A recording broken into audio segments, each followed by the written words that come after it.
Welcome to this week's TV5 Vault. I'm Chris Eastlick. The catastrophic flooding that occurred last week in mid-Michigan reminded many of the flood of '86, which caused over $500 million in damages across the state of Michigan.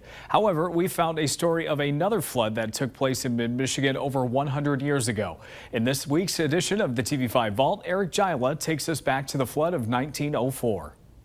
It's known as the greatest flood in the history of the Saginaw Valley.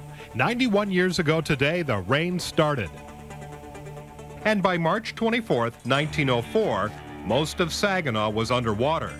A souvenir photo book of the time said the water was 19 inches higher than the Great Flood of 1884.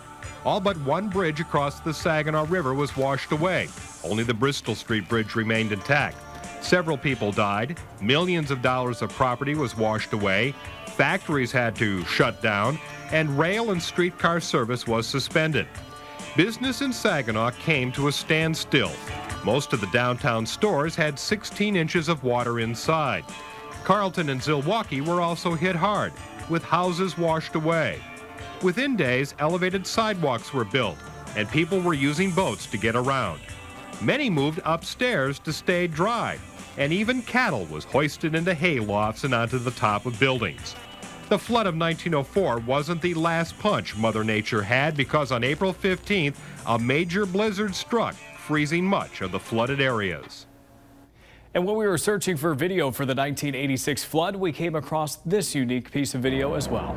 The freighter Joseph H. Franz became stuck sideways in the Independence Bridge in Bay City 2 weeks after the initial storms came through mid-Michigan. The strong currents and high water levels from the Saginaw River caused the 600-foot freighter to turn and become wedged in between the spans and was unable to get free.